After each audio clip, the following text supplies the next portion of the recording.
둥둥 수요 특강 달을 가리키다. 매주 수요일 준비해드리는 코너 달을 가리키다. 달은 하나인데 달을 가리키는 손가락은 참 많습니다. 여러 종교의 진리의 말씀들은 서로 다르게 표현되어 있지만 그 본질은 다르지 않겠죠?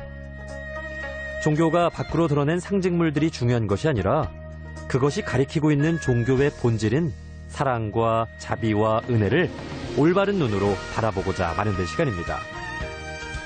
우리 인류 역사를 돌이켜보면 수많은 종교적 사건들이 많았습니다. 이런 종교적 사건들에 대해서 우리가 오해하고 있는 부분은 없을까요? 각 종교의 사건과 인물에 대해서 깊이 있게 살펴보고 그것이 가리키고 있는 의미는 무엇인지 종교의 본질을 알아가는 시간입니다. 전 대광고 교목이시자 현재는 종교 전문 작가로 활동하시는 유상태 선생님과 함께 이야기 나눠보겠습니다. 선생님 어서 오십시오. 네, 안녕하세요. 예, 선생님과 함께 지난주부터 저희가 달을 가리키다 코너에서 이야기를 나눠보고 있는데 주제가 역사 속의 종교적인 인물과 사건입니다. 네, 그렇죠. 예, 그러한 것들이 가리키고 있는 진정한 의미가 무엇인지 또 해석해보고 네. 또 종교적인 의미를 찾아가 보고 있는데 저희가 지난 시간에는 다윗에 대한 이야기를 좀 나눠봤어요. 예. 예, 용기를 가지고 거대한 골리앗 장군을 물리친 네. 다윗의 이야기를 나눠봤는데 그것이 주는 종교적인 의미에 대해서 간략하게 한번 짚어보고 오늘 새로운 내용으로 이야기 나눠보면 어떨까요? 네, 지난주에 다윗과 골리앗 이야기를 하면서 두 가지 우리 청취자분들과 같이 기억했으면 좋겠다는 생각이 듭니다. 하나는 도대체 어떻게 그 어린 소년이 큰 장수를 이길 수 있었는가? 거기에 대해서 제가 두 가지를 말씀드린 것 같아요. 예. 우선은 이 소년은 어떤 외면적인 힘은 없었지만 내면의 힘이 있었다. 라고 하는 점을 말씀드렸고요. 그 내면의 힘이 뭐냐면 어떤 종교적인 어떤 신념, 그리고 마음의 지혜, 하늘을 우러러 부끄러움 없이 살고자 하는 그 마음이 외면적인 힘보다도 더 컸다. 예, 거기에 대한 어떤 자신감이 있었다라고 하는 거 하나 말씀을 드렸고요. 또 하나는 다윗이 어려서부터 갈고 닦은 자기의 어떤 특기가 있었던 것이죠. 양을 돌보기 위해서, 약한 양을 돌보기 위해서 침입하는 이리들을 몰아내려면 그들을 효과적으로 퇴치하기 위해서 이 물맷돌 연습을 했는데 돌멩이를 끈에다 달아서 빙빙 돌려서 던지는 그 연습이죠.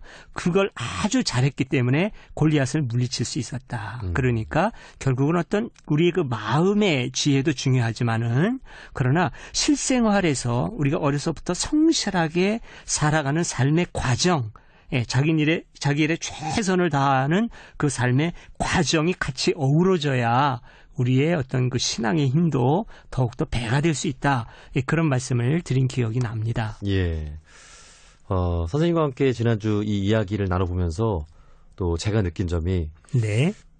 우리 종교인들은 누구보다도 강한 사람이다라는 걸 느꼈어요. 그렇죠. 네. 예. 어떤 종교적인 믿음, 네. 어떤 확신을 가지고 살아갈 때 네네. 어떤 문제점들을 다 극복하고 이길 수 있다. 예. 그렇죠. 이런 것이 네. 가장 큰 의미가 아닌가 싶어요. 맞습니다. 예, 종교인들의 특징이 저는 그래야 된다고 보는데요. 겉으로는 아주 부드럽고 자비하고 그러나 속으로는 아주 강한. 예, 그래서 우리 한자로 사자성어로 외유내강이라는 말이 있지 않습니까? 예. 예, 바로 그런 삶을 종교인들이 살아내야 된다고 생각을 합니다. 네.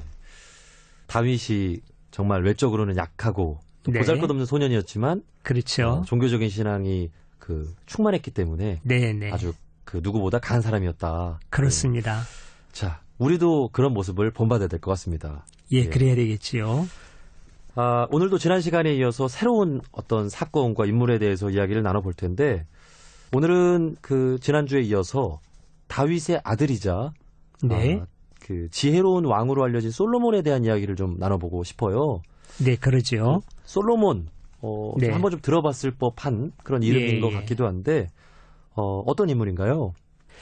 솔로몬은 다윗의 아들인데 다윗이 이스라엘의 두 번째 왕이었다고 지난주에 말씀을 드렸죠. 그러니까 이스라엘의 세 번째 왕이 됩니다.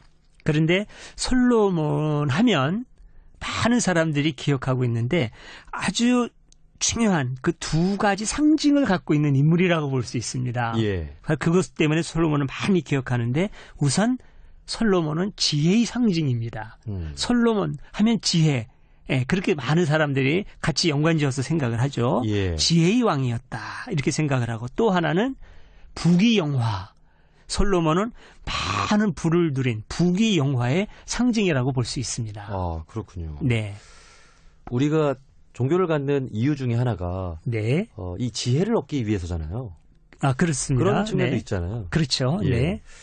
자, 그렇다면은 이 솔로몬의 지혜라는 것, 네, 네. 좀 어떤 거라고 볼 수가 있을까요? 예, 솔로몬의 지혜는 이제 실생활에서도 많이 드러납니다. 재판을 아주 현명하게 많이 했다든가 그런 것도 나타나지만은 기록에 기독교 성서에 나타나 있는 지혜의 가장 뛰어난 점은 그가 섬기는 신 앞에 겸손했다는 거. 예, 자기 한계를 알았다는 거. 예, 사람이 아무리 뭐 위대하거나 많은 걸 가졌고 권력을 가졌고 하더라도 그런 것은 바람과 함께 사라질 수 있는 거라는 거. 그걸 알았기 때문에 늘 하늘을 우러러 부끄러움 없이 살고자 애쓴 사람이었다는 거. 그게 진정한 지혜라고 하는 것이죠. 예. 네. 기록에서 말하는 솔로몬의 지혜는 그쪽이 많이 강조되고 있습니다. 예. 그럼 결국 겸손한 속에서 네. 지혜를 얻을 수 있다. 좀 이런 네네. 교훈을 좀 얻을 수 있겠군요. 그렇죠. 예. 예. 자, 그리고 또 다른 측면으로는 이 부귀영화의 상징이었다. 네. 이렇게 말씀을 그렇습니다. 해주셨는데 사실 우리 종교인들은 좀 소박하고 네. 좀 가난해야 되는 좀 게 있잖아요. 예, 근데 그 종교인들도 저는 그렇게 생각합니다. 종교인들도 꼭 가난할 필요는 없다고 생각합니다. 부자라도 괜찮고 또 많이 될 만한 사람들은 정치적으로도 위대한 인물도 되고 권력자도 되고 그랬으면 좋겠어요. 그러나 그거보다 더 중요한 거. 예. 올바른 권력자가 되고 올바른 부자가 되고 그러려면 겸손해야 되고 하늘을 우러러 부끄러움 없이 살아야 되고 그러니까 그게 먼저라는 거죠. 예. 그게 바로 중요하다. 그래서 겸손과 지혜가 그런 어떤 외부적인 부나 외부적인 힘보다 더 중요하다. 이런 생각을 갖고 있다면은 어떤 그 뭐랄까요 세속적인 그 부귀영화도 멀리할 필요는 없다라고 저는 생각을 합니다. 예. 그러니까 결국 이 부귀영화를 좋은 마음으로 쓰고 감사하게 네. 쓰면 괜찮다. 그렇죠. 사치하지 않으면 괜찮다. 네네. 이렇게 볼 수 있겠군요. 네, 일부러 이렇게 부정적으로 볼 필요는 없다. 그렇게 생각을 하는 겁니다. 예. 자, 이렇게 말씀해 주신 대로 솔로몬은 지혜의 상징이자 부귀영화의 상징이다. 이렇게 말씀을 해 주셨는데 네. 그렇다면 이 솔로몬에 대해서 더 깊이 있는 이야기를 좀 나눠보겠습니다. 네네. 이 솔로몬은 다윗의 아들로서 왕에 오르잖아요. 그렇죠. 예. 우리나라 조선시대에도 보면 그 왕이 되기 위한 과정도 네네. 상당히 순탄치가 않은데 예, 예. 이 솔로몬이 왕이 되는 과정은 뭐 큰 어려움은 없었나요? 예, 왕이 될 때까지는 큰 어려움이 없었습니다. 왜냐하면 우선 그 솔로몬의 아주 그 겸손한 모습을 보고 그 기독교의 하느님도 솔로몬을 왕으로 점을 찍어요. 이 사람이 다윗의 뒤를 이어서 왕이 되어야 되겠다라고 생각을 하고 그걸 다윗에게 알려줍니다. 너의 다음 때는 솔로몬이 이을 것이다. 그리고 다윗도 그렇게 생각을 하고요. 아주 지혜로운 왕이었고 그래서 다윗도 아주 많이 사랑을 했고 그래서 다윗이 확실하게 자기 후계자라고 하는 걸 드러냈기 때문에 왕이 될 때까지는 어느 누구도 그 권위에 도전할 생각을 못했습니다. 그러나 왕이 된 다음에 다윗이 죽은 다음에는 정적들이 생겨나지요. 자기 그 이복형이 그 왕위를 노리기도 했고, 예. 그 다음에 다윗 시대 때 그 장군이었던 요즘으로 말하자면 그 군대 총사령관이라고 할 만한 사람들이 그 군사력을 쥐고 있으니까 상당히 솔로몬에게는 그 위협적인 세력이었었습니다. 그런데 그거를 솔로몬이 아주 다 잘 그 위기를 넘기고 그다음에 또 이렇게 태평성대를 열어갑니다. 그렇군요. 네. 그렇다면 이 솔로몬이 왕이 되어서 네. 이제 지혜의 판결을 많이 내린 걸로 유명하다고 말씀을 해주셨는데 예예. 지혜로운 판결 몇 가지 좀 얘기를 좀 해볼까요? 네, 우선 그 사람들이 가장 잘 기억하는 사건이 있는데 그 솔로몬의 재판이라는 말을 우리가 쓰거든요. 예. 예, 아주 곤란한 상황에서 아주 그 뛰어난 그 지혜로 그 어려움을 잘 이겨나가고 현명한 판결을 내리는 걸 말하는데 이게 바로 그 기독교 성서에 기록이 되어 있습니다. 예. 예, 그 어떤 어머니 둘이 있었는데 그 어머니들이 솔로몬 왕을 찾아와요. 예. 예. 근데 그 두 사람이 아주 비슷한 시기에 어린아이를 낳았거든요. 한 방에서 같이 사는 두 여인이었는데, 그러니까 아마 친자매처럼 지냈겠지요. 근데 둘 다 아이를 낳았는데, 그 중에 어머니 한 명이 자다가 이렇게 뒤척이면서 잘못해가지고 자기 아이를 이렇게 깔아 죽이는 그런 예, 불상사가 벌어지게 됩니다. 근데 이 엄마 입장에서 너무 기가 막히니까 그 현실을 받아들이지를 못하는 거예요. 내 아들이 죽었다는 걸 받아들이지 못하고 두 아이를 서로 바꿔치기 합니다. 예. 그러니까 죽은 아이를 저쪽으로 밀어넣고 저쪽 아이를 데려온 거예요. 그래서 아침에 일어나 보니까 이 어머니 입장에서는 기가 막힌 거죠. 자기 아들이 죽었는데 가만히 보니까 자기 아들이 아닌 거예요. 예. 그리고 저쪽에 그 자기 친구 여자의 품에 안겨 있는 아이가 자기 아들이거든요. 네. 그래서 이거 가지고 싸우다가 솔로몬 왕에게 오는 겁니다. 그리고 서로 자기 아들이라고 살아있는 아이가 내 아이라고 둘 다 똑같이 주장을 하니까 솔로몬 왕이 이제 그런 판결을 내린 것이요. 그러냐. 틀림없이 둘 다 너희 아이들이냐. 그렇다는 거죠. 그러면 아예 공평하게 이 아이를 반으로 나누어서 반씩 나눠 가져라. 이렇게 얘기를 한 거예요. 예. 도저히 있을 수 없는 일이죠. 예, 물론 이제 진짜 그렇게 하라는 게 아니라 이 여인들한테 충격요법을 쓴 거죠. 그때 예. 반응을 보기 위한 거죠. 그러니까 가짜 어머니는 무슨 생각이 들었느냐면은 어차피 내 아이가 될 수 없다면은 내 아이는 죽었는데 저 아이만 살아있는 모습을 내가 너무 슬퍼서 못 보겠다. 차라리 그게 낫겠다라고 생각을 해요. 그래서 좋습니다. 아쉽지만 어쩔 수 없죠. 뭐 그렇게 하십시오. 아이를 뺏기는 것보다는 그게 낫겠습니다. 이렇게 얘기를 해요. 예. 근데 친어머니 마음은 어떻겠습니까? 친어머니도 아이를 뺏기는 건 너무나 가슴이 아프지만 그러나 아이가 사는 게 더 중요하지 않습니까? 아이가 네. 사는 게. 예. 그러니까 제발 아이를 주지 말아 주십시오. 저 여인에게도 그냥 주어도 좋으니까 아이를 살려만 주십시오. 이렇게 얘기를 해요. 그러니까 솔로몬이 원한 게 바로 그거죠. 누가 친어머니라인지는 거기서 드러나는 거예요. 예. 친어머니라면 아이를 살리는 거죠. 예, 그래서 저 여인이 친어머니다. 저 여인에게 아이를 주어라. 이렇게 이제 판결을 내리는 겁니다. 예. 이게 아주 지혜로운 솔로몬의 재판으로 우리에게 지금 알려져 오고 있는 이야기죠. 예. 이 이야기를 들으면서 네. 마음에 와닿는 네. 그 큰 가르침이 네, 네. 어머님의 사랑 네. 그리고 생명을 살리고자 하는 것은 네. 그 어떤 주장도 내려놓을 수 있는 네. 그런 마음인 것 같아요. 그렇죠. 그리고 여기서 또 하나 그 중요한 게 바로 이런 어머니의 마음. 그게 바로 저는 그 종교의 마음이라고 보고 또 우리 창시자들의 마음이라고 봅니다. 부처님의 마음이고 또 예수님의 마음이고 바로 이런 거라고 봅니다. 네. 네, 그러니까 어머니의 마음은 그거지 않습니까? 네 거 내 거를 떠나서 아이가 중요하다. 아이가 사는 게 중요하다. 그거 아닙니까? 예. 그 종교라는 게 사실은 그래야 됩니다. 네 거, 내 거, 네 종교, 내 종교, 뭐 표면적으로 드러나는 그런 것이 아니라 종교는 사람을 살리는 겁니다. 전쟁은 사람을 죽이는 거죠. 경제는 이익을 얻는 거지요. 예. 그러나 종교는 사람을 살리는 게 종교인 거거든요. 그러니까 이 어머니의 마음을 갖는 게 참 중요합니다. 예. 근데 제가 왜 이런 이야기를 하느냐면은 예. 요즘에 보면은 종교인들 가운데 사람을 살리는 게 아니라 사람을 죽이는 일에 나서는 사람들이 너무나 많아요. 네, 종교를 위해서. 예. 자기 종교를 위해서 사람을 막 죽이는 경우가 있고 심지어는 자기도 죽어요.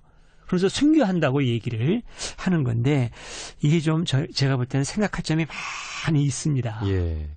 세계적으로 보면 종교 간의 다툼이 네, 또 네. 전쟁이 참 많은데 그렇죠. 이 솔로몬의 지혜의 판결을 보면 네. 생명을 살리기 위해서 자신의 주장을 내려놓을 수 있어야 되는 거잖아요. 그렇죠. 예. 네네. 그 그게 의미가 참 중요한 크네요. 거죠. 그렇습니다. 그래서 그 우메르토 에코라고 하는 그 작가가 그 장미의 전쟁을 쓰면서 서두에 그런 글을 써요. 자기 그 제자에게 그 아두손가 그 제자에게 하는 말인데 진리를 위해 죽을 수 있는 사람을 조심해라. 이런 말을 합니다.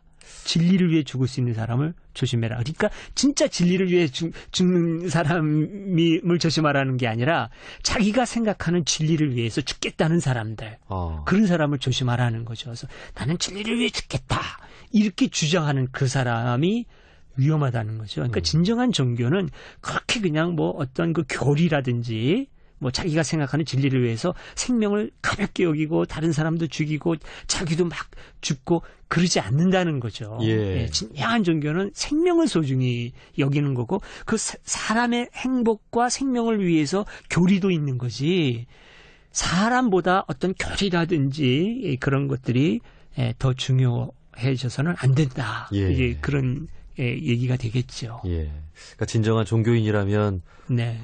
교리보다 위에 있는 것이 네. 사람이고, 그렇죠. 생명이고, 또 평화고. 예, 그렇습니다. 예. 네.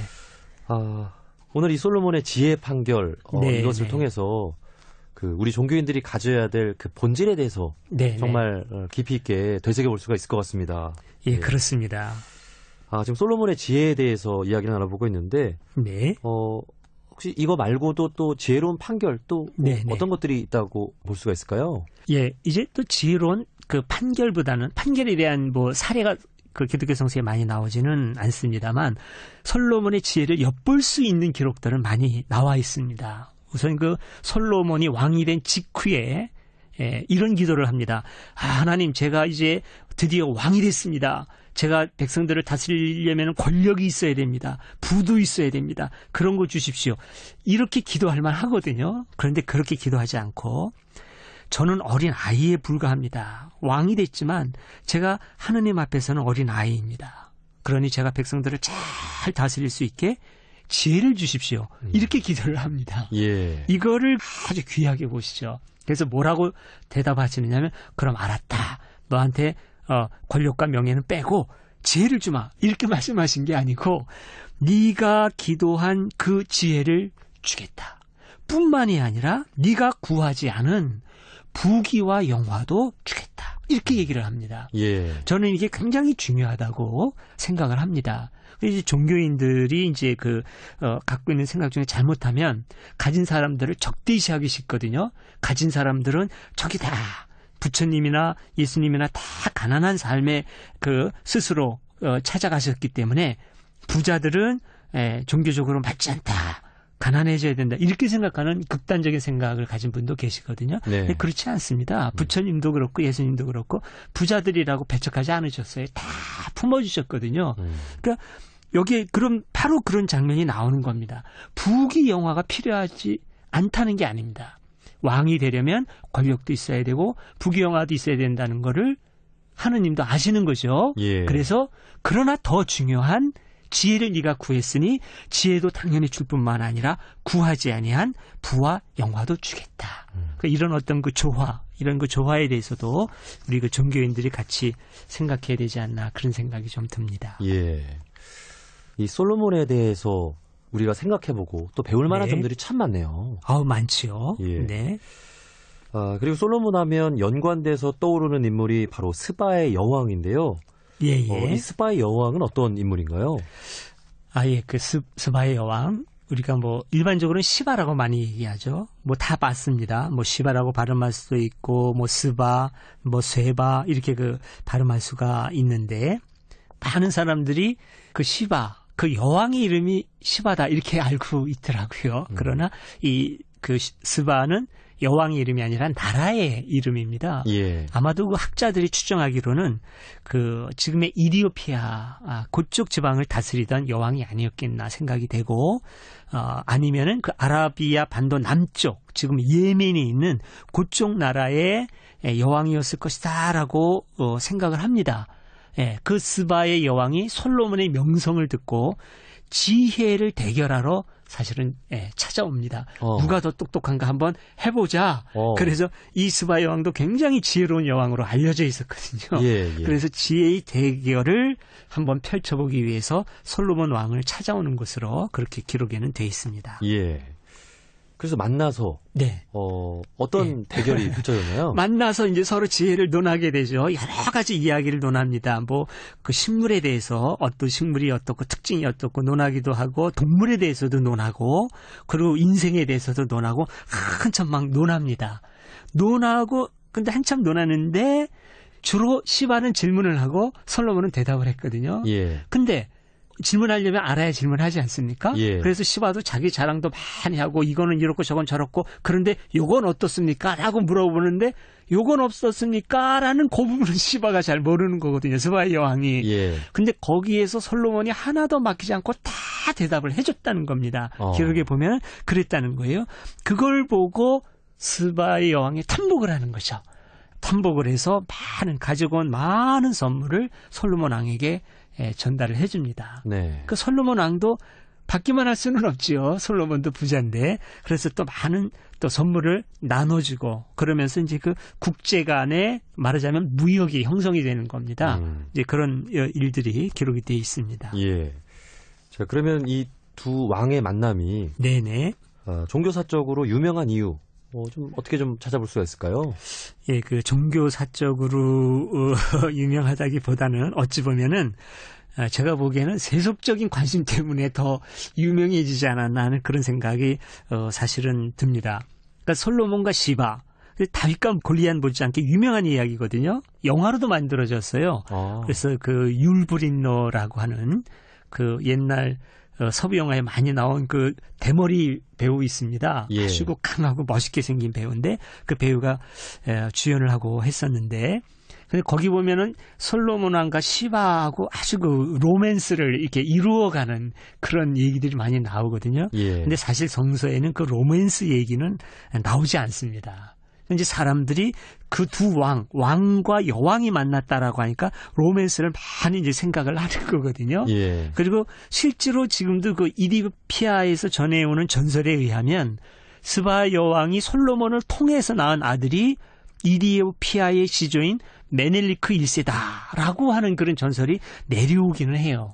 네, 그러나 그거보다는 그 기독교 성서에 기록되어 있는 것은 이렇게 두 사람이 만나서 지혜의 대결을 펼쳤고 그로 말미암아서 무역이 오고 갔고 많은 사람들이 그로 말미암아 풍요를 누렸다. 이런 어떤 경제적인 측면이 좀 많지만은 그러나 굳이 어떤 그 종교적인 의미를 찾는다고 하면은 이 두 왕들이 각각의 그 종교가 있었거든요. 자기들의 그 수호신이 각각 다 달랐고. 아, 그렇군요. 예. 옛날엔 거의 다 그랬습니다. 각각의 수호신이 다 있었어요. 다신교 사회였으니까. 그런데 이들이 그 종교의 다름에 주목하지 않고 다름을 가지고 따지는 것이 아니라 서로 화통하게 대화했다. 서로 소통했다. 그 점을 우리가 주목할 수 있지 않나 그런 생각이 듭니다. 네. 이 당시 유대교 사회였는데 네네. 그 유대교는 유일신 사상이잖아요. 근데 그게요. 이제 유대교가 우리가 유일신이라고 많이 이제 생각하지 않습니까? 근데 그거는 점진적으로 진화해서 나중에는 이제 유일신관을 갖게 된 거고. 예. 초기에는 다신교 사회의 풍습 그대로 갖고 있었어요. 유대교도. 예. 그래서 다른 나라 민족은 당연히 그들의 수호신이 있고 우리의 수호신은 야훼다 이렇게 생각했어요. 그러니까 다신교적인 개념에서의 야훼였지 초창기부터 유일신으로서의 야훼 개념은 아니었습니다. 그러니까 나중에 이제 그 이스라엘이 둘로 나눠지고 그다음에 포로로 잡혀가고 그러면서 그 페르시아의 그 유일신관을 말하자면 배우는 거죠. 배워가지고 와서 그 야훼 신관이 유일신신으로 이제 그 발전해가는 겁니다. 네. 그런 것이 처음부터 이렇게 그 유일신으로서의 그 신관을 갖고 있었던 것은 아닙니다. 예. 그 많은 사람들이 잘못 알고 있는 부분인데요. 예. 그렇습니다. 선생님 그렇다면 네. 이 다윗도 그렇고 솔로몬도 네. 그렇고 네. 그 당시에 유일신이 아니라 네. 다신교적인 그 생각을 갖고 있었겠네요. 그렇죠. 그런데 이들의 조금 다른 것은 다신교라고 하면은 이들이 다신교인은 아닙니다. 분명히. 왜 그러냐면은 다신교라고 하면 여러 신을 동시에 믿는 걸 다신교라 그래요. 말하자면 그리스인들이 전형적인 다신교인들입니다. 그 사람들은 신을 동시에 믿어요. 최고신 주피터를 믿죠. 바다에 나갈 때는 바다의 신인 포세이돈에게 기도합니다. 예. 그리고 전쟁을 할 때는 전쟁의 신인 마르스에게 기도해요. 이게 다신교입니다. 근데 이때 당시에 그 다윗이나 솔로몬은 다신교적인 배경이었지만 일신교인이라고 해야 됩니다. 유일신교인이 아니고. 이건 또 어떻게 다르냐면은 일신교는 다신교적인 배경을 인정을 해요. 예, 신이 여러 있다. 저 민족에겐 저 신이 있고 저 민족에겐 저 신이 있고 이렇게 인정을 합니다. 그러나 내가 믿는 신은 오직 하나다. 야훼뿐이다. 이렇게 얘기를 합니다. 이거는 일신 혹은 요즘에는 또 택일신이라고도 얘기를 합니다. 예. 택일신. 많은 신 중에 하나를 택한다 그래서 택일신교라고 얘기를 하기도 해요. 예. 이게 아주 좀 들어가면 전문적이고 신학적인 용어라 좀 어려울 수 있습니다만, 그러니까 이 택일신이라고 할 수 있지만 유일신이라고 할 수는 없습니다. 아직까지. 예, 그렇게 볼 수 있겠습니다. 예. 그 힌두교 같은 경우는 지금 네. 다신교잖아요. 다신교, 범신교 같이 어우러져 있죠. 예. 네. 그리고 이슬람교와 네. 또 기독교와 또 네. 유대교는 지금은 유일신교인데. 유일신 종교고. 예. 그런데 네. 그 신은 네. 이름만 다를 뿐 네. 신은 하나라는 공통점이 있잖아요. 그렇죠. 궁극으로 가면은 같죠. 뭐, 그러니까 종교가 똑같다는 것이 아니라 어떤 궁극점은 동일할 수 있다는 것이죠. 예. 네.